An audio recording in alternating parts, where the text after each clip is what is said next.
Bonjour à tous, vous êtes bien sur Frenchy Glam Fashion. Ce matin, nous allons voir le psaume de joie. Je pense qu'il est important de garder dans notre cœur la joie du ciel, la joie du Seigneur. Peu importe les circonstances, peu importe la saison dans laquelle tu te trouves, conserve ta joie, nourris ta joie, alimente ton feu de joie, préserve ta joie. Parce que quoi qu'il arrive, si tu restes dans la joie, elle sera ta force. Alors, juste, réjouissez-vous en l'Éternel. La louange sied aux hommes droits.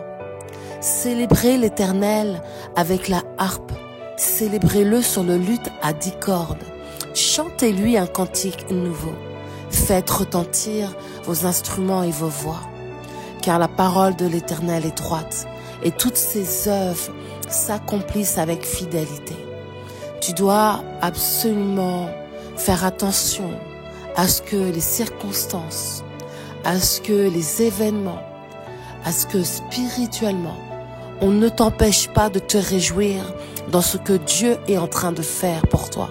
Oui, même dans les difficultés, même dans les défis, même dans les épreuves, même dans la tristesse, Dieu peut remplir ton cœur de joie. C'est pour ça que tu ne dois pas laisser Satan fermer ta bouche. Tu dois élever ta voix. Tu dois faire entendre ta voix jusqu'au ciel. Célébrer l'Éternel pour ce qu'il va faire pour toi. Si tu sais jouer d'un instrument, que ce soit une guitare, un piano, que ce soit de la batterie, fais ce que tu sais faire. Et réjouis-toi dans le Dieu de ton salut. Chante-lui un cantique nouveau et fais retentir tes instruments jusqu'à ce que Dieu entende le bon parfum de ce que tu es en train de faire. Parce que sa parole est droite et que toutes ses œuvres s'accomplissent toujours avec fidélité. Il dit, il aime la justice et la droiture. La bonté de l'Éternel remplit la terre. Les cieux ont été faits par la parole de l'Éternel et toute leur armée par le souffle de sa bouche. Il anoncelle en un tas les eaux de la mer. Il met dans des réservoirs les abîmes. Il est capable de venir chercher les abîmes de ta vie et les mettre dans un réservoir. Que toute la terre craigne l'Éternel, que tous les habitants du monde tremblent devant lui. Car il dit et la chose arrive. Il l'ordonne et elle existe. L'Éternel renverse les desseins des nations. Il anéantit les projets des peuples. Les desseins de l'Éternel subsistent à toujours et les projets de son cœur de génération en génération. Heureuse la nation dont l'Éternel est le Dieu. Je te dis, heureux le peuple qui choisit pour son héritage. Heureux la famille dont l'Éternel est le Dieu. Heureux la personne dont l'Éternel est le Dieu. Heureux la jeune fille, le jeune homme. Heureuse la maman, heureuse le père, heureuse la grand-mère, heureux le grand-père dont l'Éternel est le Dieu. L'Éternel regarde du haut des cieux. Il voit tous les fils de l'homme. Du lieu de sa demeure, il observe tous les habitants de la terre. Tu as vu là, il ne parle pas juste aux chrétiens. Il observe tous les habitants de la terre. Il voit les attitudes, il entend les paroles, il voit les larmes, il voit les pleurs, il voit les craintes, il voit les questionnements. Il voit aussi la frayeur. Lui qui forme leur cœur à tous et qui est attentif à toutes leurs actions.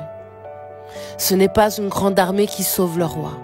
Ce n'est pas une grande force qui délivre le héros. Le cheval est impuissant pour assurer le salut. Et toute sa vigueur ne donne pas la délivrance. Sache que ta force te vient de ton salut. Ta force et ta vigueur personnelle ne te donnera jamais la délivrance, mais le salut de Jésus-Christ dans ta vie, la présence du Saint-Esprit peut te délivrer et te donner une confiance sur cette terre sans mesure.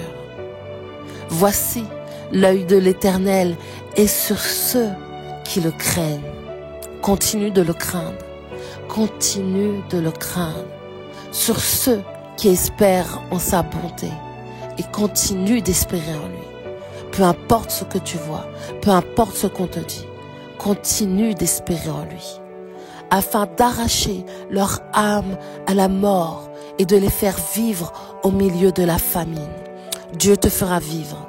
Là où tu entends des bruits de famine, là où les circonstances, où les choses veulent te mettre dans une position, une situation de famine, sache que Dieu pourvoira.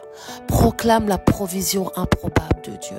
Proclame un soudainement dans tes greniers, un soudainement dans ta famille. Ton âme, notre âme, espère en l'Éternel.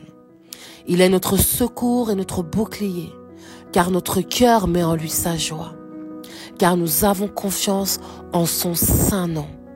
Éternel, que ta grâce soit sur nous, comme nous espérons en toi. Alors que ton âme espère en Dieu encore et encore et encore, aujourd'hui, demain et éternellement. Parce qu'il sera toujours ton secours et ton bouclier. Il trouvera des solutions pour aller chercher la provision, pour aller chercher ce qui te revient. Car si tu mets ton cœur dans la joie, en lui, ta confiance augmentera. Ta confiance augmentera. D'où te viendra cette confiance? Elle te viendra de son saint nom. Elle te viendra de ce que lui représente. Il y avait Jireh, il y avait Yafa et tellement d'autres noms. Invoque son nom. Invoque son nom. Que la grâce soit sur toi aujourd'hui. Et continue d'espérer en Dieu. Aujourd'hui, demain et éternellement. Continue d'espérer en Dieu.